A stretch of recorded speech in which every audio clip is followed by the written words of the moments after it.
August 14th రోజు రెండు పెద్ద సినిమాలు రాబోతున్నాయి, కూలీ ఇంకా వార్ 2. సో ఏది హిట్ కొడుతుంది అంటారు మీ పరంగా అయితే? వరల్డ్ వార్ 3 రాబోతుంది ఖచ్చితంగా. రెండు అయిపోయినాయి కదా, వరల్డ్ వార్లు 1, 2 అయిపోయినాయి కదా. ఇప్పుడు బాలీవుడ్కు దక్షిణాదివుడ్కు వార్ 3 అనమాట. ఇది మనకు వార్ 2 రూపంలో వార్ 3 రాబోతుంది. ఇక్కడ నుంచి బాలీవుడ్ పడుకుంటుందా, దక్షిణాది సినిమాలు వేస్తుందా, ఇండియన్ సినిమా అంటే బాలీవుడ్ సినిమా అంటారా, తెలుగు సినిమా అంటారా, దక్షిణాది సినిమా అంటారా అనేది ఈ సినిమాతోటి నిరూపితమైంది. ఖచ్చితంగా బాలీవుడ్లో ఈ సినిమా కనుక సక్సెస్ అవ్వాలి అనుకుంటే హృతిక్ రోషన్ వల్ల కాదు, ఖచ్చితంగా ఎన్టీఆర్ వల్లనే అవుతుంది. ఎందుకంటే ఎన్టీఆర్ ఆల్రెడీ RRRతో దేవరతో మొత్తం తెలిసిపోయింది, ప్రపంచవ్యాప్తంగా తెలిసిపోయిండు. ఆ నాటు సాంగ్ తోటే మొత్తం దున్నెత్తుండ అనమాట. ఆ దేవర అయితే జపాన్లో కూడా రసరచ్చ చేస్తుండు. ఖచ్చితంగా వార్ 2 వల్ల, వార్ 2లో ఎన్టీఆర్ వాళ్ళనే సినిమా బ్లాక్ బస్టర్ అయ్యే ఛాన్స్ ఉంది. అంతకు మించి అయితే ఆప్షన్ వేరే ఆప్షన్ లేదు. సో మరి ఈ రెండు సినిమాలో ఏది హిట్ కొడుతుంది అంటారు, కూలీ ఆర్ వార్ 2? వార్ 2కి ఆప్షన్ ఉన్నది.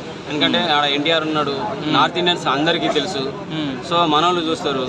సో నార్త్ ఇండియన్ అందరికి తెలుసు, ప్రపంచవ్యాప్తంగా తెలిసిపోయింది కాబట్టి ఇప్పుడు మనోడు ఐకాన్ గ్లోబల్ లెవెల్ ఎదిగింది కాబట్టి ఆ నాటు సాంగ్తో ఖచ్చితంగా వార్ 2నే బ్లాక్ బస్టర్ అయ్యే ఛాన్స్. కానీ యూఎస్లో కూలీకే ఎక్కువ టికెట్లు బుక్ అవుతున్నాయి. మరి వారు ఇంకా రిలీజ్ చేశారు, వారు కూడా అయినాయి కానీ తక్కువ ఉన్నాయి. సో వార్ 2కి యూఎస్లో రిలీజ్ అవుతున్నాయంటే కారణం ఒకటి కూలీకి ఎక్కువ అవుతుంది.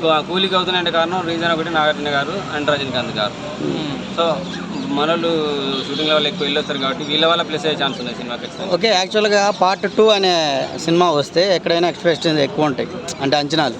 కానీ దీనికి తగ్గుని, కూలీ కంటే చాలా తక్కువ ఉన్నాయి. సో మరి మనోళ్ళకు తెలుగు వాళ్ళకి ఏంటంటే ఇక్కడ పిచ్చా కూలీ, ఉపేంద్ర ఉన్నాడు, అమెరికాను ఉన్నాడు. సో ఆయన నార్త్ ఇండియన్ అయినా కానీ బాగా ఆయన సినిమాలు మనం బాగా చూస్తారు.